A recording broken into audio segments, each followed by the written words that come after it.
Hej og velkommen til det første danske Brood War cast. Jeg hedder Slasker, og det her vi ser nu, det er Bisu, der spiller fra SKT. Det er Pro League, den store finale, og det bedste 7, og det her det er det 7. sidste spil. Så det her er det spil, der afgør, hvem der vinder StarCraft Pro League finalen, hvilket er en holdturnering, og nok den mest prestigefulde turnering. Nok den mest prestigefulde turnering at vinde. Det her det er Bisu, der spiller Protoss for holdet SK Telecom. Og forhåbentlig lige om lidt, så får vi at se, hvem han skal spille imod. Men det er... Jeg prøver at forsøge at lave et dansk StarCraft-cast, for at give en slags introduktion til danskere, der overvejer StarCraft. Og den her, vi ser nu, det er Flash, der spiller Terran fra KT, og han bliver også kaldet Gud, fordi at han er sådan en vanvittig god StarCraft-spiller. Han er KT's håb for at vinde det hele. Og det skal lige siges, at de sidste to Pro League finaler, der blev spillet før, der har SKT og KT mødt hinanden i finalen, og i begge finaler, der har KT vundet. Så hvis KT vinder den her gang, så har de altså vundet 3 gange i træk. Det her det er SKT's coach. Vi ser lige nu ham i det sorte, og ham i den grå, vi så lige før, det var KT's coach. Det er KT's coach, ham i det åndssvage pink slips. Men ja, som sagt, det er forsøg med dansk cast på Brood War. Fordi at det kan være meget svært for folk, der ikke er vant til det, at se Brood War. Og der er mange engelske caster.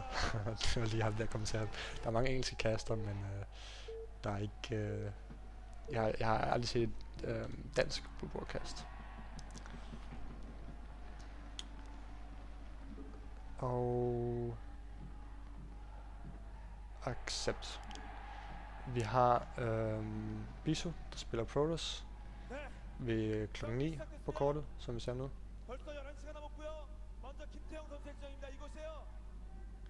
Og så viser de Flash nu, der ligger ved klokken 3.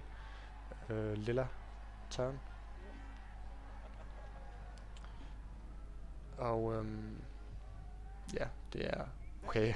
Bisu han gør noget nu, han tænder en probe ud i starten, hvilket man kalder cheese. Det er altså en strategi, der er meget risikofuldt. Normalt så plejer man bare at spille standard, og så måske scouter, når man har måske 9. Men det Bisu han gør nu, han bygger sådan en pylon her i midten af korten. Og forhåbentlig så finder Flash ud af det, men han sender allerede en SCV ud nu, hans arbejder, for at finde ud af det, og det virker som, at han vil komme til at støde på Bisus drone lige der, og det gør han, eller probe. Og Bisu han har lige bygget en gateway, så han kan lave kriger ud af den. Men det er super godt, at for Flash, at han har opdaget, hvad Bisu er i gang i, og han reagerer prompte med at bygge en barracks. Bisu går så ind i Flash base nu, og han stjæler gassen. Det han gør, det er, at han bygger en bygning oven i Flash gas. Der er 2 ressourcer i Brood War, der er mineral og gas. Og nu når han tager gassen, så bliver Flash tvunget til at bygge meget tidlige elementære kriger, som blandt andet Marines, der er kriger, der kan skyde og har ret let liv.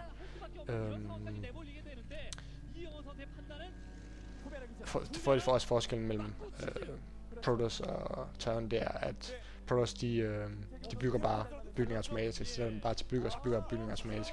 Terran de skal have deres arbejdere, som kaldet SCVs, til at hele tiden stå og bygge ved den. Det er også derfor, at man kan se, at Bisus arbejder, den probe han har, den prøver hele tiden at angribe Flash arbejder, mens de bygger. For de bliver nødt til at være der, mens de bygger. Men vi kan se, at Flash har allerede fået sit første Marine ud, der nu står og skyder. Og Bisu, han er ved at sende sin Sealert ind. Og det er meget, meget vigtigt, at Flash han ikke mister sine Marines, eller heller ikke mister SCV's til den her Sealert. For hvis han gør, så kan han nærmest allerede tabe spillet nu. Og det kan se, det er, at mellem sine barracks, der står og blinker der til venstre, og supply depot, der har der sådan et lille hul, som den der Marine kan løbe igennem, men det kan Sealerten ikke. Og Flash Micro, det er simpelthen fantastisk. Det er Bisu sådan set også. Men han har ikke mistet nogen Marines endnu, og han har formået at holde det væk, så det er super godt. Ja, jeg skal lige sige, at jeg er Flash-fan. Der mister en Marine, man fik så også en Sealert. Men det sjove det er faktisk, at Flash og Bisus fjendskab, kan man sige, i spillet går mange år tilbage. Flere år, hvor at da Flash begyndte at komme frem, så var han blot en ny spiller, og ikke rigtig sådan, folk troede ikke rigtig noget om ham, mens Bisu var allerede meget, meget veletableret. Og der teasede Flash Bisu og smed ham ud af en turnering, der hedder OSL. Jeg tror det var OSL. Og det var rigtig mange fans, der blev super. Men Flash bevæger sig ud med sine Marines, prøver at komme væk fra den her contain, som Bisu har lavet, og han skal helst ikke miste for mange Marines. Flash har mistet 3 Marines, men det virker som om han kan slå angrebet tilbage.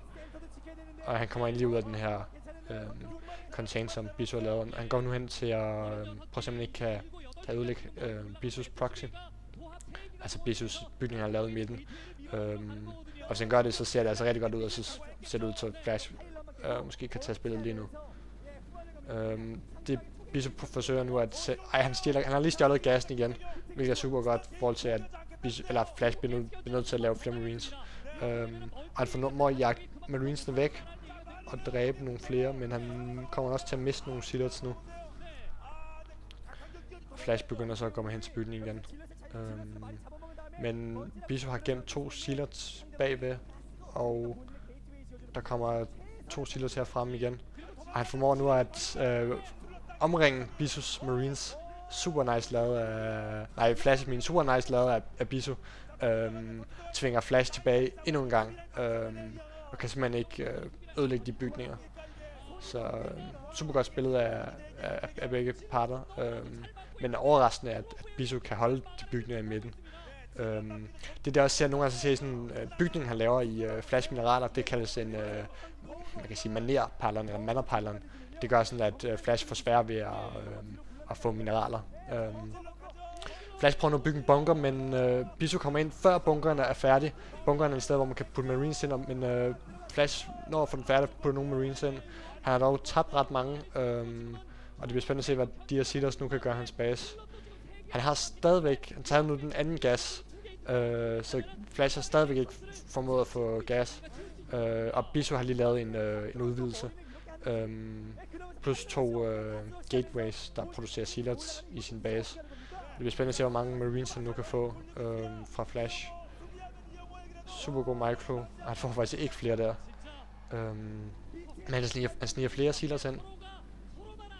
Og jeg tror ikke, han kommer til at kunne gøre noget med dem. Måske, hvis han heldig, så kan han lige få nogle flere Marines ned. Han får en til. Men han bliver tvunget til at gå ud nu. Flash, han laver også expansion nu. Og indtil videre har det været et meget, meget lige spil, og der har været nogle tætte øjeblik, hvor at begge parter kunne have vundet. Hvis Flash havde fået bygningen i midten, så kunne han nok godt vinde. Men han prøver så ind i midten igen, jeg tror for 3. gang nu, og prøver at tage bygningerne. Og Bisu laver en mannerpejling igen, og der er, får lige 2 Marines der. 3 Marines ned. Kan han få en til? Okay, nu tager han lige en SCV til. Utroligt, at han stadig formår at beskytte, men Flash bliver nødt til at tage en hel masse arbejde op for at smadre de der bygninger, som Bisu har bygget hans mineral lige nu. Men det ser ud som, at Flash nu endelig kan få... Han laver en bunker, så han er sikker på at få de her bygninger. Og han formår nu at smadre pejleren, og pejleren den den giver energi til Gatewayen, så han kan lave kriger. Han går frem nu. Nu prøver Flash at gå frem og se, om man ikke kan se slutspillet med Marines og SCV's. Og Bisu har lige bygget 2 Dragoons, hvilket kræver gas, så han er altså længere frem i tech-udviklingen. Han prøver nu at se, om man ikke kan drive Flash tilbage, og Flash ved godt, at han skal passe på. Dragoons er ret gode mod Marines. Der kommer en stor kamp her i midten. 3 Marines skal lave noget. Det er ret spændende, hvem der kommer ud af den her engagement-kamp. Og det virker som, at de bytter begge 2 kriger for kriger.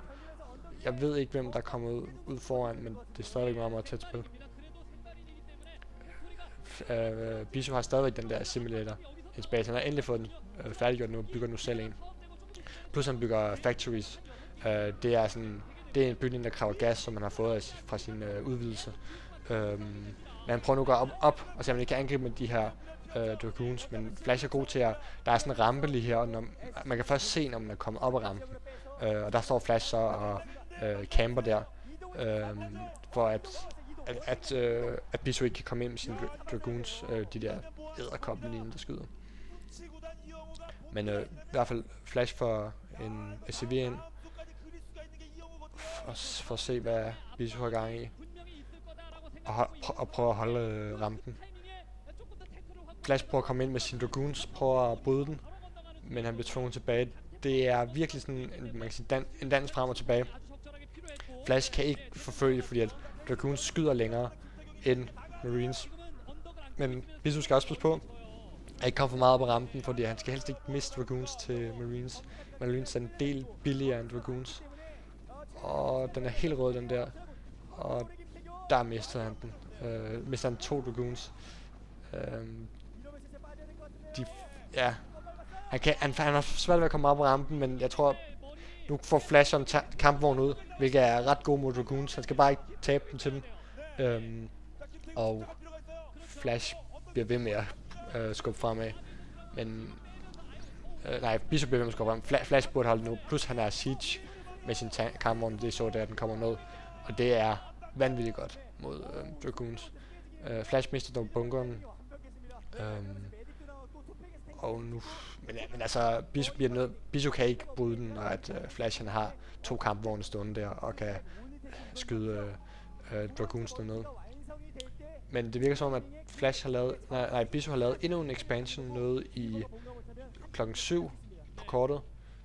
Og Flash bliver ved med at holde sig på 2 baser, plus bygger en flot her af siege tanks, plus medics og marines. De medicsne, det er de hvide især, de kan helbrede marinesne og SCV'sne, arbejderne, hvis de kommer ned. Og den så gør, han laver så et push, der går op langs toppen, for at gå forbi den gateway, som Bisu har stående med. Men Bisu han har en shuttle, hvor at jeg er ret sikker på, at han har sådan en reaver, sådan en stor orm, der kan skyde sådan nogle kugler, der skader af helvedes til. Som han nu vil prøve at se, om man ikke kan have RAS. Og det er den der orm, som vi selv der skyder hvide kugler. Men hvis Flash kommer op på det her rampe, han tager rampen nu, så det kan Bisu ikke bryde. Okay, han mister lige 4 Marines på den der. Og en til tank her, hvor men Bisu bliver nødt til at gå tilbage. Han kan ikke komme op på rampen der, når Flash har så mange kriger. Men Bisu skænger går han så til modangreb mod Flash base. Og Flash han går om bag ved Bisus base og prøver at nedbryde det der tempel, så han kan komme ind i Bisus base. Flash har der jo ret godt forsvar, overraskende godt forsvar, 5 kampvogne og nogle marines i hans base, så han kan sagtens holde det. Og Bisu bliver nødt til at gå tilbage, mens Flash han stadigvæk går frem mod hans base. Bisu Flash går frem og taber men Bisu har lige mistet sin shuttle til Reaveren, og Reaveren bevæger sig enormt langsomt, så den kommer nok til at dø ret hurtigt nu. Det er meget vigtigt, at han holder den her shuttle i live, det der flyver, for ellers så kan man ikke rigtig bevæge Reaveren ordentligt. Og det var ret dårligt, at han mistede den der. Det ser rigtig godt ud til Flash nu. Han har formået at komme bag basen, og han kan næsten ramme Bisus minerallinje, hvilket gør, at Bisu vil miste rigtig mange ressourcer. Plus han kan tage Bisus vigtige tech-bygninger. Den her Cybernetics Core, han stod og skød på lige før, den er nødvendig for at lave Dragoons, så hvis Flash ødelægger den, så kan han ikke få flere Dragoons. Bisu han får dog lige dræbt en kampvogn der, og Flash ser rigtig godt ud. Plus han bygger bygninger der bagved, sådan så at Bisu får endnu sværere ved at komme om bagved. Det ser rigtig godt ud for Flash lige nu. Og det virker som at KT vil få endnu en sejr over SKT. Bisu prøver at bryde den ved at droppe krigere fra sin shuttle. Han har bygget en ny en, hvor han også har en ny Reaver ind. Men den dør, men han får dog nogle kampvogne med. Og kan Bisu bryde det her? Det er rigtig tæt. Og det kan han lige præcis. Han bliver tungere til at komme tilbage. Plus Flash kommer ind med forstærkninger. Med sådan 6 kampvogne, som der nok kommer til at smadre de her Dragoons, der står der. Det ser godt ud for Flash. Han sitcher dem, og smæk døde en Dragoon. Og nu kommer han så op og knakker resten. Jeg ved ikke helt, hvad Bisu kan gøre lige nu, men det han gør, han sender nogle krigere fra midten af kortet. Man kan se sådan en hvid strøm, der ryger op. Så han gør altså til modangreb. Han ved godt, at han ikke kan bryde Flash kampvognen bagved, men beslutter sig så simpelthen bare at angribe Flash, og er Flash parat til det her modangreb. Han står bare bagved og går ikke længere ind. Der kommer 10 Sealers ind og angriber Flash base. Det ser virkelig... Flash arbejder hen for at blokere, men har kun 2 kampvogne, og Bisu nakker bunkeren, plus går amok på de her arbejdere, der dør hurtigt, plus splashen for siege-tanksene, og der kommer rigtig mange. Han sender Sealers nu længere ud, og det ser ikke godt for Flash. Og han har 3 kampvogne tilbage, som Bisu bliver ved med at sende Sealers ind. Og det ser ud til, at utroligt nok, at Flash er ved at tabe det her spil, selvom det så også godt ud. Han bygger nu nogle Vultures, de her små maskiner, der er rigtig gode mod Sealers, men det virker som, det er alt for sent. Han står med nogle kampvogne deroppe, men det kan han ikke rigtig bruge til noget, når han ikke kommer længere ind. Og kan han har mistet rigtig mange arbejdere, plus at Bisu nu kommer med flere, men han har sendt nogle af sine her tilbage. SKT-holdet er rigtig glade. De ser ud til, at de tror, at Bisu vil vinde. Flash kommer med 4 Sealers mod 4 kampvogne af CV, og Sealers, når de nakker kampvognene. Så altså, kampvognen, det er, hvis Bisu vinder, SKT-holdet går amok, og GG Flash taber, og han ser helt nedslået ud. Det er han bestemt ikke glad for. Det var også ærgerligt. Og SKT er fucking glad, og det er træneren der. Og Bisu der virkelig nyder det her. Altså, jeg tror, det er hans far, det der. Jeg er ikke helt sikker. Men hippie. Men i hvert fald, det var et dansk stakkerkast. Jeg håber, at du kan bruge sådan noget. Jeg vil anbefale kast til en indledning til Brood War, så man lige kan få noget måske basisk ind. Jeg foretrækker selv at høre direkte fra koreanske, i stedet for at høre en anden englænder sidder og ævle løs. Men hvis man er en nybegynder, så kan det være nødvendigt at høre en kommentator. Men ja, giv mig noget feedback, og afhængig af hvordan det er, så kan det være, at jeg kigger på nogle andre, og måske også tager et spil, som jeg ikke har set før. Det jeg tror jeg er det 5. eller 6. gang, jeg har set det her spil. Det er også et virkelig fantastisk Brood War spil, som probably stor finale, det 7. og sidste sæt. Desværre så tabte Flash, hvilket han bestemt ikke er glad for. Men der er en OSL-turnering, der kører lige nu. Det er sådan en individuel turnering. Og den er Bisu røget ud af, da de vandt her, og Flash han er stadig med. Så den håber vi, at Flash han kan vinde, og få en comeback som Gud, eller Terrans bannerfører. Det her var Slasker. Jeg håber, at Du nåede det. 제가 1999년 11월부터 게임 중계 시작해서 이런 결승전은 처음 보고 있습니다. 웬 결승전이